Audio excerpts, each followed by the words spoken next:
Kira-kira ini kalau kejar-kejaran rusa bisa nggak ditangkap sama singa? Nggak bisa. Tetapi mengapa singa selalu bisa menangkap rusa? Alasannya hanya satu, rusa takut. Rusa ini takut sama singa, rusa ini takut kalau dikejar oleh singa, sehingga rusa gemetar ketika bertemu singa. Jadi belum dikejar saja, rusanya udah gemetar. Nah, orang kalau gemetar bisa lari enggak? Ini seringkali orang kalau ketemu kuntilanak kan gemetar duluan. Ketika lari pun nggak jelas larinya. Lalu perhatikan bahwa ketika rusa ini saking takutnya, sambil lari dia sambil lihat ke belakang, dia sudah di singanya udah di mana. Dan itulah yang membuat setiap kali rusa dikejar oleh singa, singanya bisa mendapatkan rusa. Karena rusa ketakutan. Kira-kira bukankah ini juga yang membuat kita seringkali gagal dan kalah dalam kehidupan ini? Kita belum apa-apa udah ketakutan dulu, khawatir dulu, lalu memeriksa. Kalau kita dulu juga pernah, lalu kita memikir-mikirkan modal, memikir-mikirkan kemampuan kita, memikir-mikirkan dulu kita pernah juga gagal. Lalu ketika kita diberikan Tuhan target, visi dan misi, lalu kita mulai mengkhawatirkan, takut, bagaimana kalau terjadi kegagalan, bagaimana kalau seperti ini, bagaimana, lalu kita tidak bisa melangkah dengan full speed. Sebenarnya kita punya kemampuan, tetapi karena kita lebih takut dan kita gemetar. Padahal kita punya lagu, ku kalahkan musuh dan melompat tembok, haleluya, haleluya. Kita penyanyinya mengalahkan musuh, bahkan menginjak-injak iblis. Tapi sayangnya dalam prakteknya kita lebih banyak ketakutan daripada percayanya.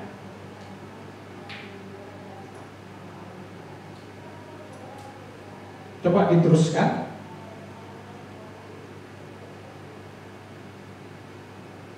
Ini rasa kolam sebelumnya. Nah, rasa takut yang menghantui setiap orang ada 3. Takut miskin, takut sakit, takut mati. Ada di sini yang tidak takut dengan ketiga hal ini? Ada? Semua orang khawatirkan hal ini. Itu sebabnya saudara pakai masker juga kan takut mati, takut ketularan. Bukan berarti saudara nggak boleh pakai masker, harus. Artinya rasa takut itu masih normal kalau rasa takut itu dalam kadar yang menolong kita untuk berjaga-jaga, bukan untuk ketakutan. Nah, perhatikan bahwa kalau kita tahu bahwa semua orang takut ketiga hal ini, maka semua bisnis yang menjawab semua takutnya akan hal ini pasti laku keras, bahkan viral. Itu sebabnya semua obat yang bisa mengobati semua penyakit laku keras. Bahkan kalau ada jamu tolak miskin, saudara pasti beli. Jangankan saudara, saya pun mungkin bisa juga berusaha mencari tahu betul apanya. Masih ingat batu ponari? Masih ingat? Dan ya ini robot trading yang menjebak banyak orang, bahkan pendeta-pendeta juga ikut terjebak. Mengapa? Karena membuat jebakannya itu sangat masuk di akal. Masuk di akal, bisa diterima, cocok, pokoknya sangat menjanjikan sampai pendeta-pendeta pun ikut terjebak di dalamnya. Jadi semua karena takut miskin, takut sakit, takut mati. Kita semua senang kalau bisa rebahan, tapi uang mengalir terus. Semua kita mengharapkan yang seperti itu. Tetapi firman Tuhan berkata, kita harus berpeluh untuk mendapatkan rezeki. Jangan pernah mengharapkan berkat tanpa kerja. Jangan pernah. Semanis apapun tawaran yang ditawarkan, selalu pegang prinsip, tidak ada makan siang yang gratis. Kecuali kalau saudara saya ajak ke Padang Murah, kemungkinan itu gratis. Tapi kalau saya misalnya juga kekurangan uang, saya akan bisik-bisik sama saudara, tetean. Tetapi jangan pernah menerima makan siang gratis. Nah, selanjutnya alasannya terus baik ya. Oh, tadi ada beberapa yang terlewatkan sebenarnya. Baik, terus setiap hari manusia diselimuti oleh rasa takut. Tidak cukup, takut tidak kebagian, takut tidak menikah, takut tidak punya anak, takut sakit, takut mati, takut kalah, takut lapar, takut miskin, takut sama ketakutan, takut sama takut, khawatir, cemas. Dan ini membuat orang tidak maksimal dalam bekerja. Terus, nah, wah ini karena fontnya di laptopnya beda. Nah, ya langsung aja. Mengapa? Karena memang rasa takut adalah akibat dosa. Sebelumnya Adam dan Hawa biasa bergaul dengan Allah di Taman Eden. Lalu ketika mereka jatuh ke dalam dosa, lalu Tuhan datang. Apakah ada perubahan bagi Tuhan? Tidak ada. Tuhan memang biasa berjalan-jalan di Taman Eden. Lalu memanggil Adam, di mana kamu? Dan pada waktu itu tiba-tiba saja Adam dan Hawa ketakutan. Lalu tiba-tiba saja mereka sadar kalau mereka itu telanjang dan mengambil dedaunan menutupi auratnya. Jadi rasa takut itu sebenarnya akibat dosa, natur dosa yang kita miliki karena kita adalah keturunan Adam. Tolong dipahami bahwa Allah menciptakan kita bukan dari roh yang baru, tetapi dari kloningan rohnya Adam. Itulah sebabnya kita memiliki dosa warisan. Karena kalau roh kita beda dengan roh Adam, maka kita tidak memiliki dosa. Dulu saya tidak mengerti konsep ini. Bagaimana mungkin kita, Adam yang berdosa kok kita ikut-ikutan berdosa? Karena sesungguhnya memang kita ini kloningan dari roh Adam.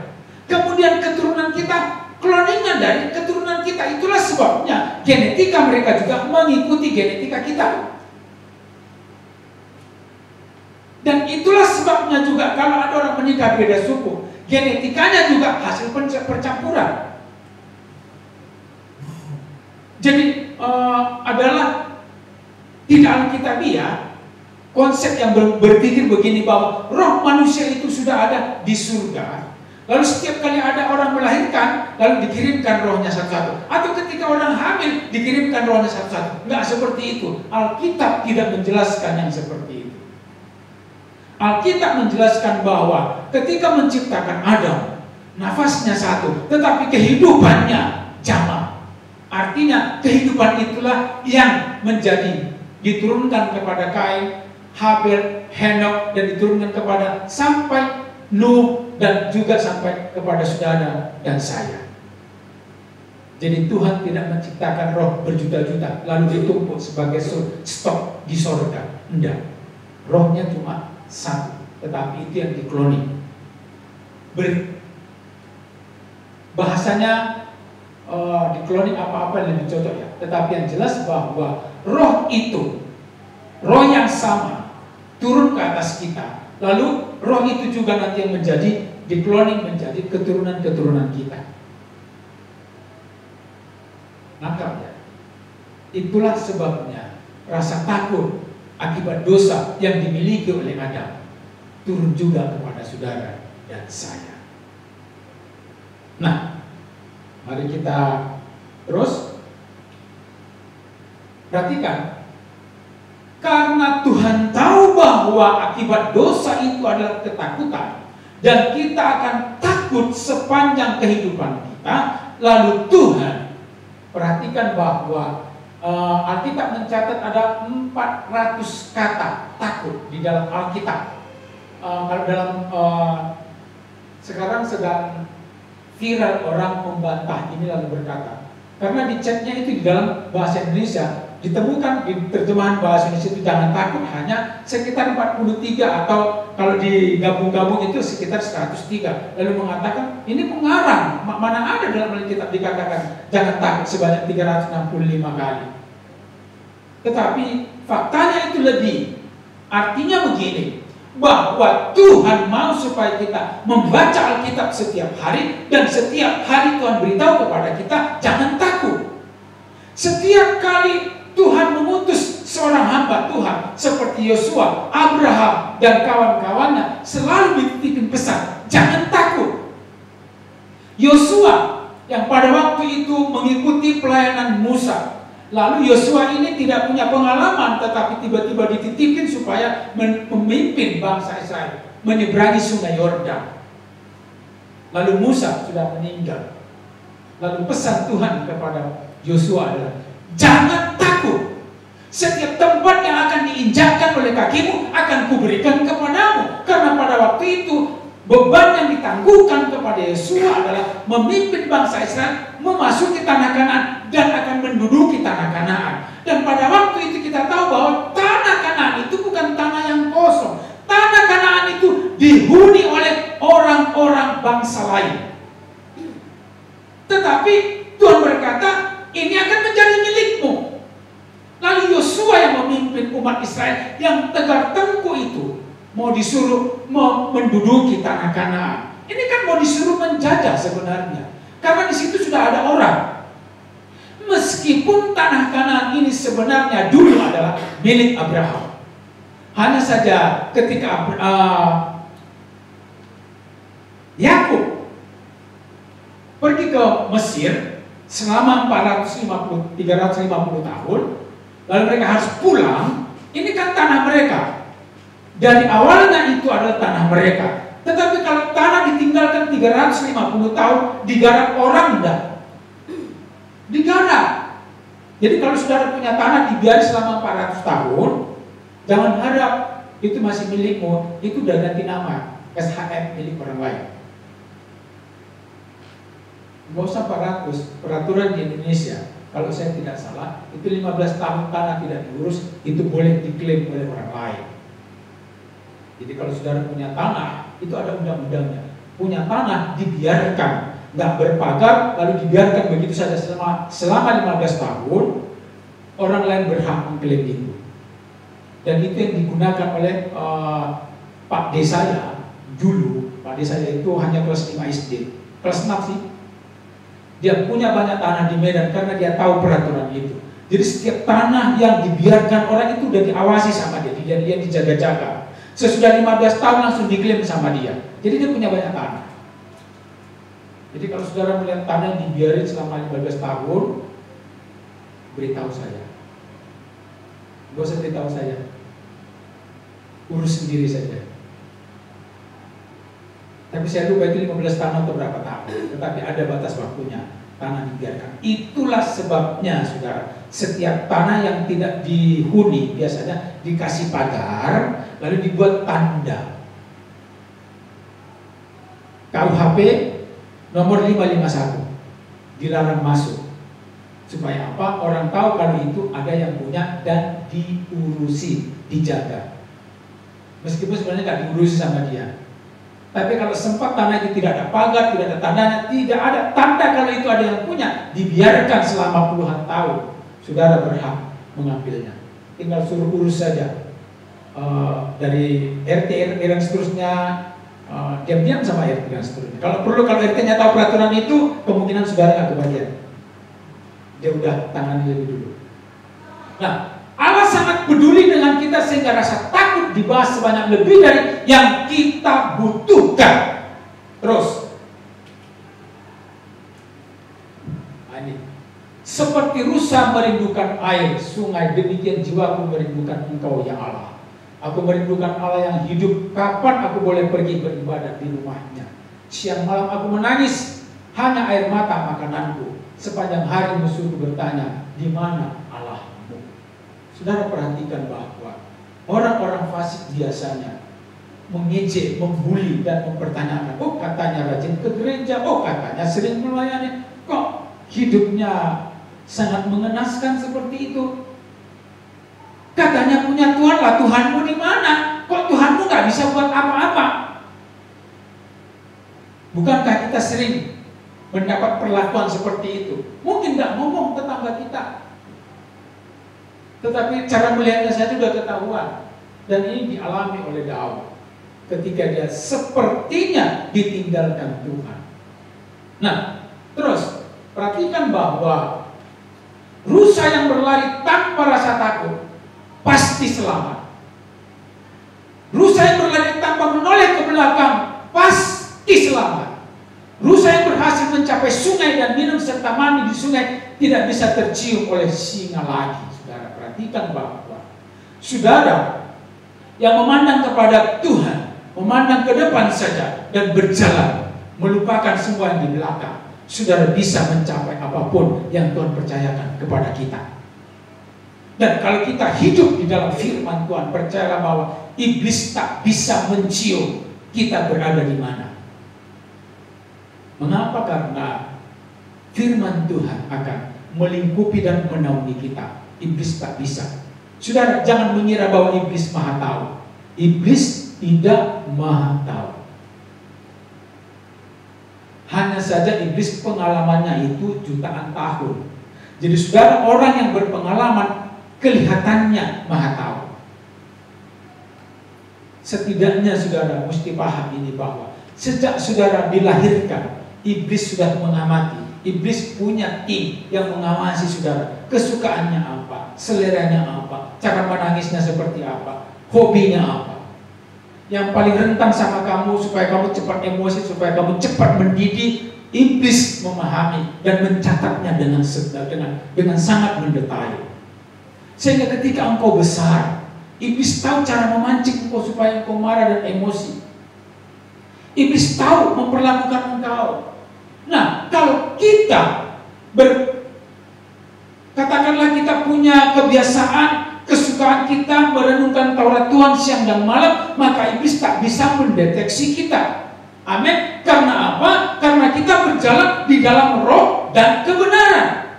Kalau kita berjalan di dalam roh dan kebenaran, maka iblis dan kawan-kawannya tak bisa mendeteksi kita dan tak bisa menjangkau kita.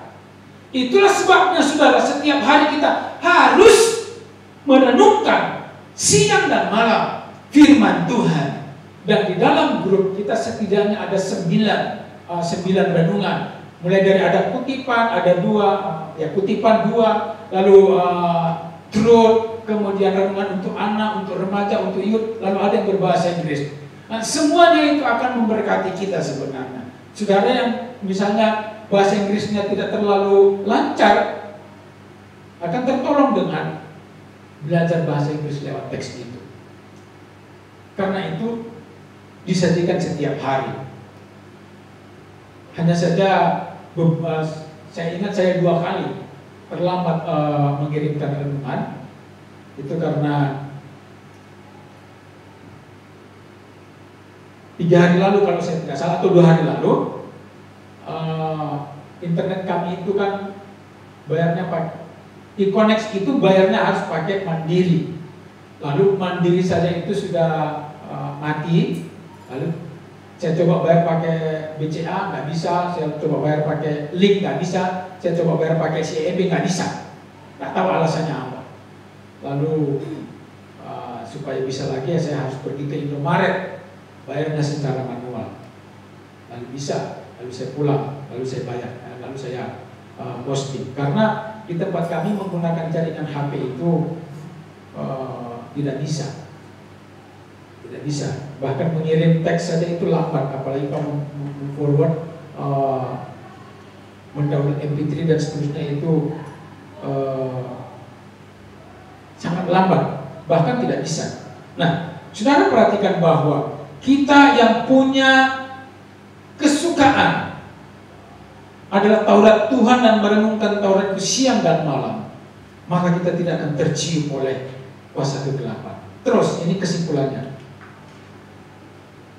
Nah, supaya tetap haus akan Allah, karena kalau kita tidak haus akan Allah, maka kita akan haus akan dunia. Nah, kalau kita haus akan dunia, sebenarnya tadi ini di slide saya sebelumnya ada yang terlewatkan. Jadi, kalau kita tidak haus kepada Allah, maka kita akan haus kepada dunia. Nah, kalau kita haus kepada dunia, maka kita mencoba menghibur dengan makanan enak, tempat yang nyaman, dan hiburan-hiburan. Nah, semuanya ini bisa kita dapatkan kalau kita punya uang. Nah, kalau kita merasa dan yakin dan tahu sadar sesadar-sadarnya bahwa semua yang kita butuhkan untuk memuaskan keinginan kita, kita butuh uang, makanya semua orang berlomba-lomba mencari uang. Jadi, orang yang haus akan uang sebenarnya karena kehausannya berubah dari haus akan Allah menjadi haus akan dunia. Karena hidup kita ada satu ruang kosong yang sudah sering saudara mengerti, dijelaskan oleh psikolog, ahli filsafat, bahkan disampaikan di mimbar, bahwa setiap manusia memiliki ruang kosong di dalam dirinya yang hanya bisa dipuaskan dan diisi oleh Roh Kudus. Amin. Nah, kalau kita tidak mengisinya dengan Roh Kudus, maka ruang hampa ini minta diisi dengan apa saja yang menurut kita bisa memuaskannya. Bisa lewat makanan-makanan enak, bisa lewat tempat-tempat yang nyaman, bisa melalui hiburan-hiburan. Itulah sebabnya saudara, naik klub dan tempat-tempat hiburan seperti karaoke itu gampang menjadi kaya. Karena ada banyak orang yang membutuhkannya. Saya dulu mengira bahwa apa enaknya sih pergi ke night club. Lalu setelah punya teman yang orang kaya, yang selama hidupnya sampai umur 60-an dia hidup di dugem. Lalu dia bertobat, lalu dia jelaskan. Setiap hari katanya dia, setiap malam supaya bisa tidur dia pergi ke night club dulu. Lalu dia menghadap speaker yang besar, lalu gini-gini dia katanya. Mendengar dentuman bass dari musik yang dilantunkan di night club itu. Dia sudah tua. Lalu ketika bernostalgia, kami pernah mengunjungi satu night club yang sudah diubah menjadi tempat persekutuan. Lalu di sini dong saya dulu sering gini-gini. Saya bingung. Apa masalahnya orang sampai harus terhibur dengan hal itu? Dan itu yang membuat orang mencari hiburan, mengisi kekosongan. Jadi kalau kita mau kekosongan itu tidak haus kepada dunia ini, milikilah kehausan akan Tuhan. Dan itu hanya bisa dipelihara dengan 3 cara yang pertama. Oh ini tadi ya. Nah, terus kembali ke kesimpulan tadi. Nah, bertobatlah dengan benar. Bertobatlah dengan benar, jujur mengaku dosa. Yesus mati untuk dosa kita. Bertobat dengan benar. Jangan ada yang disembunyikan. Jangan pernah berkata, aku bisa loh hidup tanpa Tuhan. Biarlah aku bertumbuh menurut caraku. Biarlah aku seperti yang aku mau saja. Ingatlah bahwa kita tidak bisa menemukan Tuhan dengan cara kita. Sama sekali kita tidak bisa menemukan Tuhan dengan cara kita. Karena kita tidak memenuhi syarat bahkan untuk mati di kayu salib menebus dosa kita. Kita tidak memenuhi syarat. Katakan bersama-sama, tidak memenuhi syarat. 1, 2, 3. Jadi kita tidak punya hak untuk berkata kepada Tuhan, Tuhan biarkan aku berjalan menurut versiku. Tidak bisa. Kita harus mengikuti Tuhan dengan cara Tuhan. Jujur bertobat kepada Tuhan. Tidak ada cara lain. Kalau kita menyimpan hal-hal kisi-kisi kehidupan kita, ada bilik-bilik yang kita simpan, kita kuasai sendiri. Kita katakan Tuhan ini khusus untuk aku. Tuhan tidak boleh mengatur yang ini. Maka sampai kapanpun pertobatan kita tidaklah sempurna. Kita selalu punya ruang khusus yang kita sembunyikan dari Tuhan. Lalu bagaimana kita bisa hidup semakin sempurna dengan Tuhan? Mustahil kita bisa melakukan itu kalau kita tidak mau 100% sungguh-sungguh bertobat.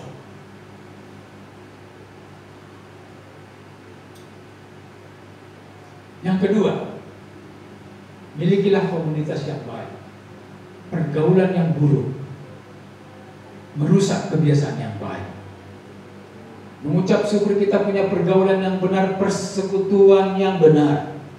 Saudara bergabung dengan GSKI di tempat ini adalah pilihan yang benar. Kami berusaha melakukan apapun yang kami lakukan sesuai dengan firman Tuhan. Kami berusaha untuk melakukannya, bukan hanya menyampaikan saja. Bergumul, mari kita berjuang bersama-sama, saling mengingatkan, saling membangun, saling mendoakan. Kita butuh komunitas, bukan kerumunan. Jadi komunitas itu punya kualitas, punya keterikatan satu dengan yang lain. Kalau saudara tidak mau keterlibatan emosi, saudara bisa bergabung dengan gereja yang besar. Yang saudara hadir di sana gak ada orang yang tahu. Itu kerumunan. Tetapi kita di sini punya konsep yang berbeda.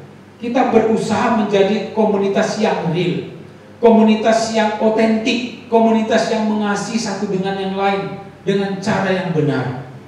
Meskipun saudara jangan pernah memperalat kasih orang Kristen atau kasih sesama orang Kristen diperalat untuk diperalat begini. Kami pernah merintis gereja di Medan. Lalu nama gereja itu kami buat waktu itu Gereja Baptis Kasih. Nah, kebetulan kami mengontrak di satu rumah, yang rumah itu agak besar di komunitas itu. Lalu satu-satunya di kompleks itu yang punya telepon rumah maksudnya. Lalu ternyata yang punya rumah ini dulunya punya anak 3 anak remaja-remaja, dan telepon rumah ini digunakan oleh sekampung untuk telepon kepada keluarganya di kampung dimanapun untuk menghubungi mereka di situ. Dan saudara bisa bayangkan, kami setiap hari minimal 3 orang. Ada orang yang bertanya, Pak, bisa ngomong dengan Pak Petrus? Pak Petrus dari nomor rumah Jalan Sawit 3 nomor 2. Nah, kami di situ baru. Lalu saya dengan istri saya hanya berdua dan punya anak waktu itu masih baby, itu Arka. Lalu kami tidak punya orang yang disuruh-suruh untuk memanggil orang menerima telepon. Nah, saudara tahu apa akibatnya? Karena kami kelagapan, kami bilang, maaf, rumah ini udah ganti yang tinggal. Kami di sini hanya mengontrak dan kami tidak tahu siapa yang Bapak maksud. Iya, dia di Jalan Melati 2 nomor 3, Bapak Setia namanya. Tolonglah Pak, ini kabar penting dari kampung. 2-3 kali kami masih mengusahakan, cuman kadang-kadang sampai jam 11, di atas jam 11, karena zaman dulu jam 11 itu meneleponkan diskon, betul? Nah, mereka banyak yang telepon tengah malam. Lalu kami disuruh mencari orang. Akhirnya kami bilang begini, Pak, maaf, kami tidak kenal dan kami orang baru di sini. Kami tidak mengarang, kami memang orang baru dan kami tidak tahu harus mencari orang itu. Dan selama sebulan penuh, orang-orang yang menelpon akhirnya melapor kepada keluarganya bahwa kami tidak mau menyampaikan pesan telepon. Lalu saudara tahu apa efeknya? Katanya pendeta, katanya kasih. Saudara, akhirnya kami mengganti nama pelayanan itu menjadi Gereja Baptis Mana Surgawi. Karena apa? Kasihnya diperalat orang. Bukan kami tidak mau.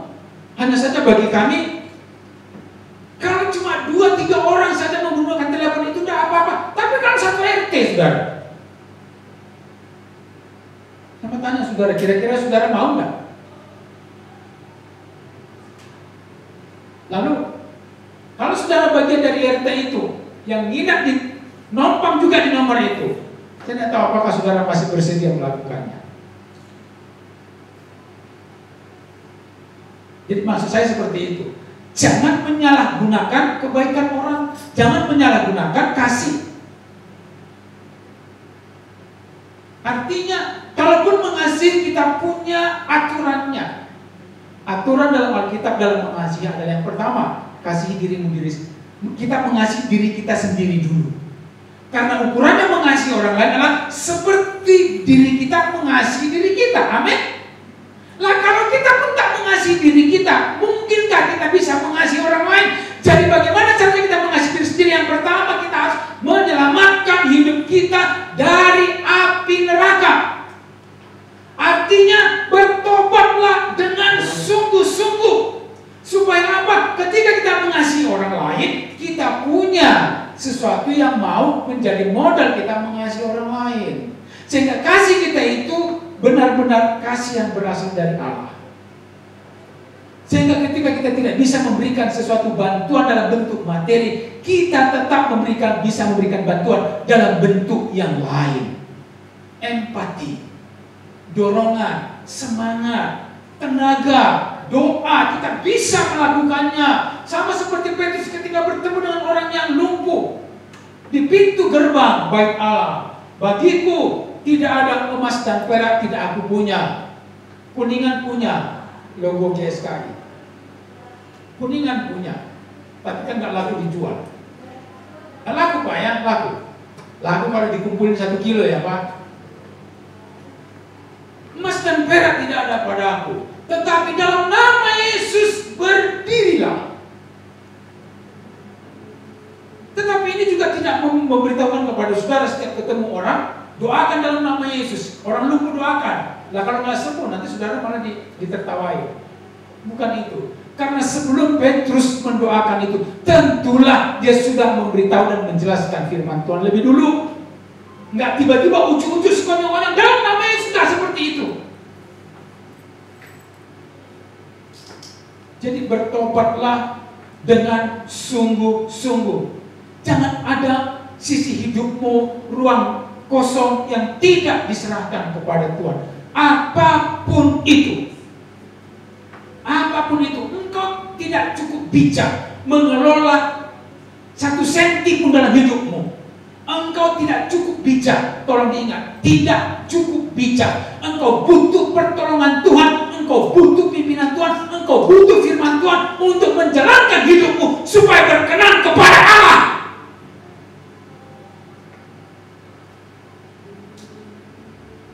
Tuhan beri kita beban 3.000 jiwa selama 8 tahun ke depan. Kalau kita hanya seperti rusa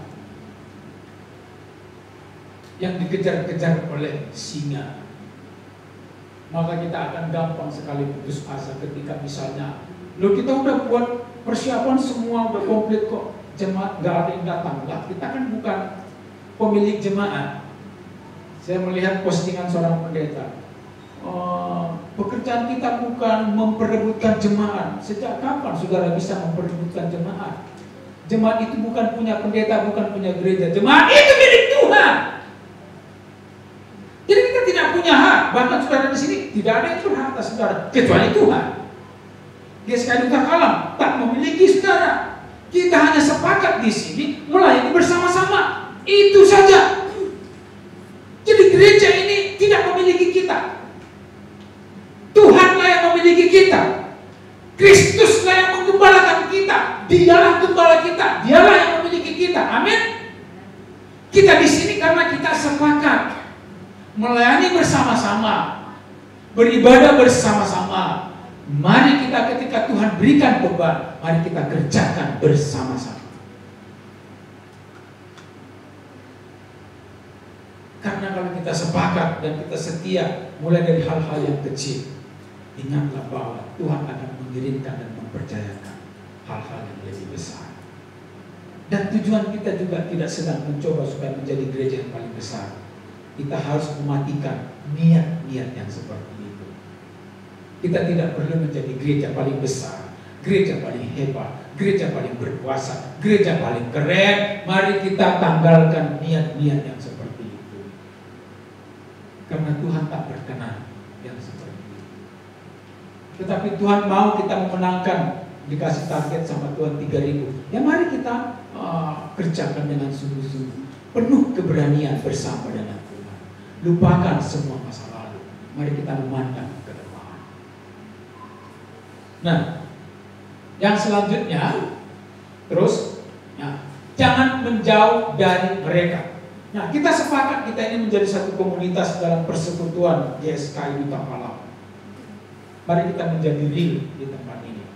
Saudara, itu sebabnya saya mau supaya saudara yang belum memberikan datanya, berikanlah data kepada tim pastoral supaya mungkin saudara ada yang ulang tahun, ada yang apa, kita bisa memberikan ucapan, lalu kita bisa mendoakan.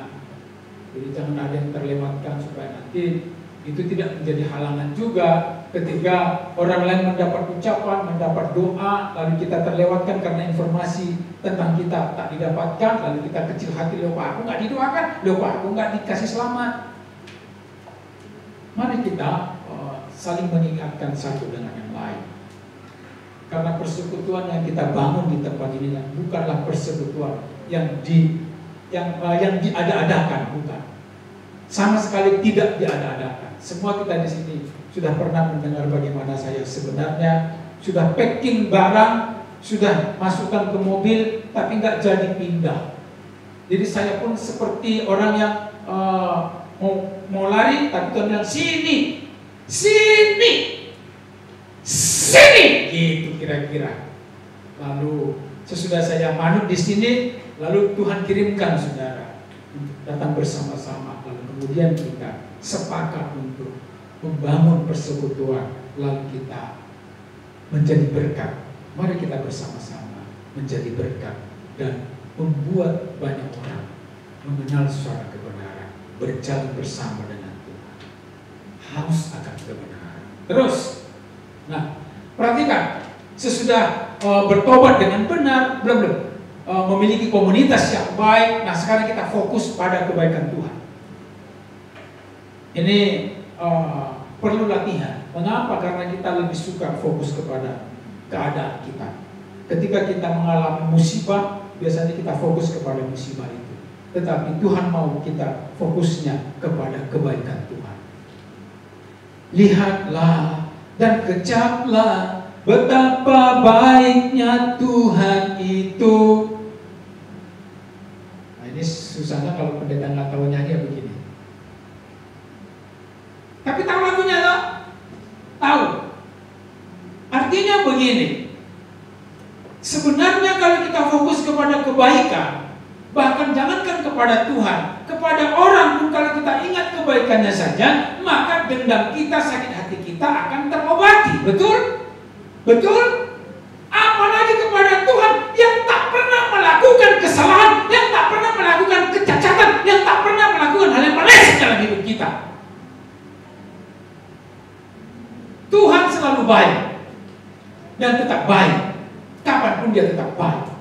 Jadi fokuslah dan ingatlah bahwa Tuhan itu baik. Hitunglah berkat-berkat yang Tuhan berikan kepadamu.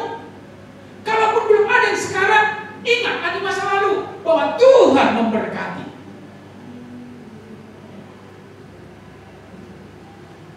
Sebenarnya kalau saudara bangun pagi, bisa bernafas, bisa tersenyum, bisa mengucap syukur, itu alasan yang lebih dari cukup untuk saudara mengingat kebaikan Tuhan.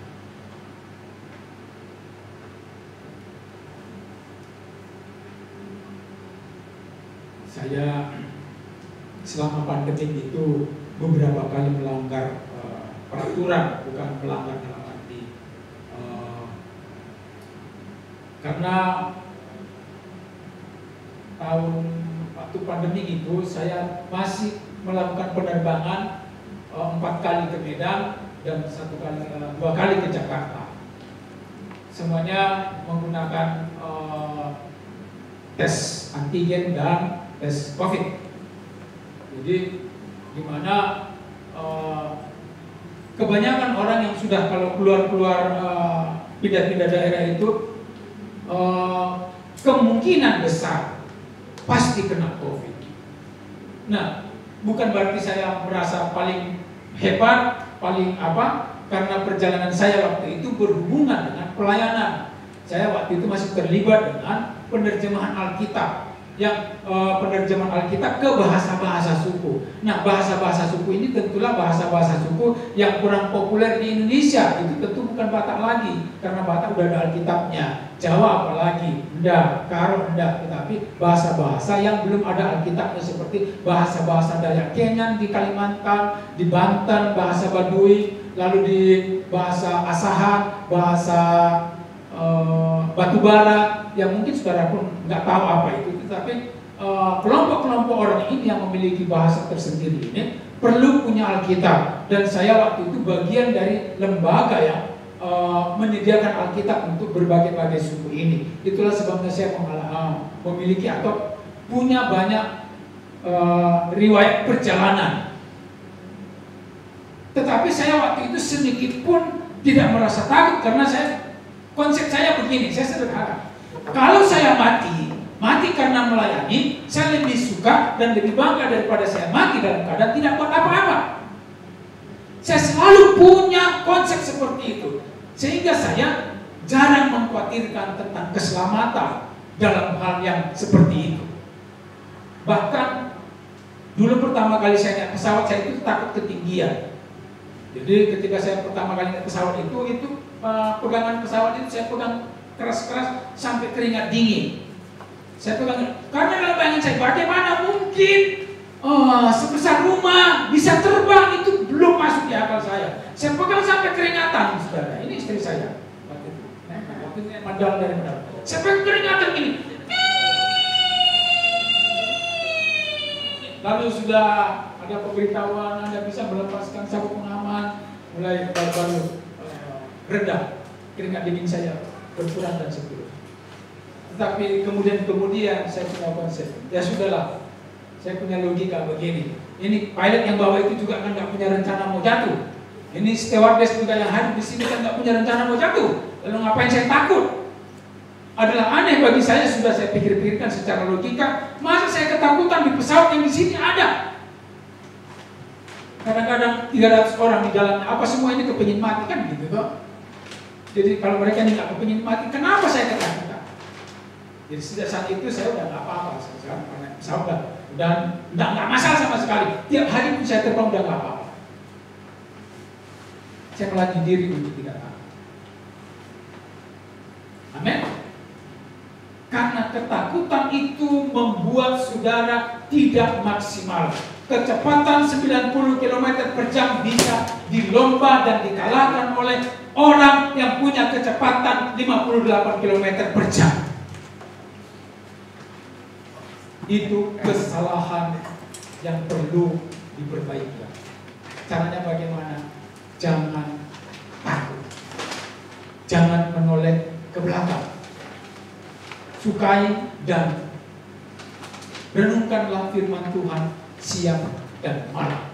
Jangan pada dirimu atau mampumu, jangan pada dirimu atau belakang. Terus terakhir, karena Tuhan bisa mengubahmu dan keadaanmu. Amin. Amin. Lalu kalau Tuhan bisa mengubah, apa yang kita takutkan, apa yang kita khawatirkan? Saya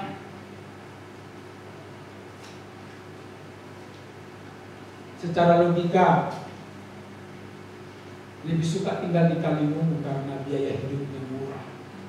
Tapi ketika berhubungan dengan pelayanan dan keluhan dari teman-teman, karena saya susah berada di Semarang, lalu saya punya mengganti konsep saya.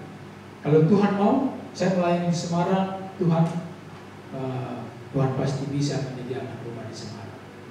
Dan saya tidak mempermasalahkan montrakkah, minjemkah, menempati sajakah, punyakah, kreditkah, apapun, saya tidak mempermasalahkan.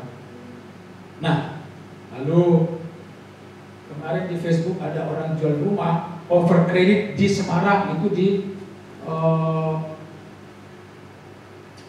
Pedurungan ya, itu kalau dari sini cuma 9 km.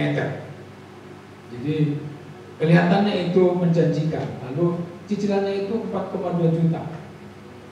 Lalu kebetulan yang punya kelihatannya orang Kristen. Lalu saya tanya begini, Pak, rumahnya udah, karena itu sebulan lalu di publish di Facebook. Cuman karena DP-nya, kembali DP itu agak mahal, lalu saya mengabaikannya beberapa kali. Tapi tadi malam saya hubungi, Pak, masih ada? Ini masih ada rumahnya? Oh masih, Pak. Saya lihat rumahnya itu menggunakan istilah Kristen, Hermon, gitu. Pokoknya akhirnya saya lihat Kristen. Pak, boleh ketemuan di Hotel Pandanaran. Loh kok di situ, Pak? Saya ibadahnya di situ. Saya nggak beritahu kalau saya pendeta. Saya ibadahnya di situ, Pak, jam 9.30 lantai 2 kalau mau datang kita ngobrol. Maksud saya menanya kenapa dijual, karena biasanya orang menjual rumah itu kan karena ada masalah. Jadi kita cari, dengarkan masalahnya dulu baru kita sampaikan masalah kita. Masalahnya apa kan? Ya mau jual rumah butuh duit. Nah, baru kita sampaikan masalah kita. Kita butuh rumah tapi nggak punya duit kan, gitu toh. Mana tahu ada pertemuannya kan nggak tahu kita gimana caranya. Yang penting sampaikan pergumulannya, kita sampaikan pergumulan kita. Karena dia bilang begitu. Kalau misalnya BI checking-nya jelek, bisa dibicarakan kan gitu. Kita bukan BI checking-nya yang jelek, umurnya yang jelek, nggak bisa KPR. 54 tahun udah nggak boleh KPR sudah. Karena tinggal 1 tahun lagi, mana mau KPR, mana mau bank menangan kita. Jadi hanya saja waktu itu tadi malam ya saya bilang, bagaimana kalau Bapak aja datang ke rumah yang mau dijual itu supaya Bapak langsung lihat. Oh ya sudah, Bapak buat kasih alamatnya dan kirimkan share lokasi. Jadi nanti habis ibadah kemungkinan saya mau mengajak kita melihat itu, bukan PTT-an. Hanya mendoakan, siapa tahu ada jalan keluar. Karena itu 450 juta katanya. Kalau bayar cash, tapi kalau misalnya bayar DP, kembalikan DP itu dia sudah banyak ruginya, sudah saya hitung itu. Jadi dia memang betul-betul butuh uang. Dan kita betul-betul butuh rumah. Kan klop ya? Ya butuh uang, kita butuh rumah.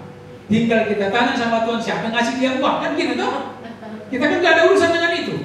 Urusan kita butuh rumah. Urusan dia butuh uang. Tuhan kita minta Tuhan kasih dia uang. Kita selesai, habis pergumulan. Takut? Saya pun takut sebenarnya. Tapi bagaimana?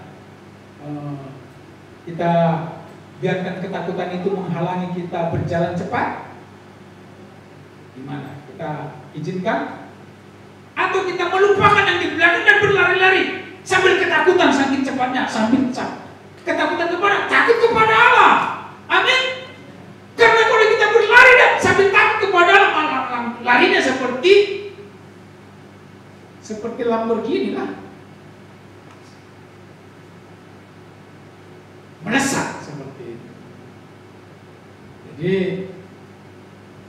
saya juga mau sedang melatih diri untuk tidak mengandalkan pikiran, mengandalkan kemampuan, dan mengandalkan apa yang saya punya.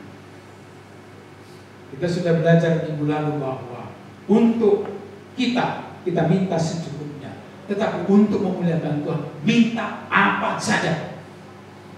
Karena tempat itu lumayan besar, tanahnya 120, rumahnya ukuran 65. Jadi ada ruang tempat itu yang bisa, dan itu kalau dari rumah Pak Yosua itu cuma 3,5 km. Boleh kan Pak? Kita buat situ menjadi base-nya. Kalau jadi. Tetapi intinya mari kita melangkah berdasarkan pertolongan Tuhan. Karena Tuhan bisa mengubah saya, mengubah saudara, dan mengubah keadaan saya, dan mengubah keadaan saudara. Kemarin Mas Kris tanya, Pak, tanyanya sama Pak Yosua. Saya yang jawab sekarang. Boleh nggak kita berdoa supaya kita menjadi kaya? Atau kita berdoa, dua pilihan, kita berdoa supaya Tuhan kirim orang kaya, atau kalau Tuhan tak kirim orang kaya, Tuhan buat kita menjadi kaya. Boleh nggak? Boleh lah. Tetapi tujuannya bukan supaya kaya toh. Tujuannya supaya lewat saudara Tuhan boleh memuliakan Tuhan. Engkau bisa memberkati orang, engkau bisa menolong orang. Karena semakin kita bersedia menjadi saluran berkat, maka semakin banyak berkat yang salurkan kepada kita. Tapi kalau kita disalurkan berkat, lalu kita nggak salurkan, mampet. Kalau mampet, sudah tahu apa akibatnya? Bisa stroke. Makanya supaya jangan stroke, salurkanlah. Salurkan. Semakin bersedia kita menjadi saluran, semakin banyak Tuhan percayakan salurkan lewat kehidupan. Ya, mari kita berdiri bersama-sama. Terakhir. Nah, itu dia. Mari kita berdiri bersama-sama, kita berdoa kepada Tuhan.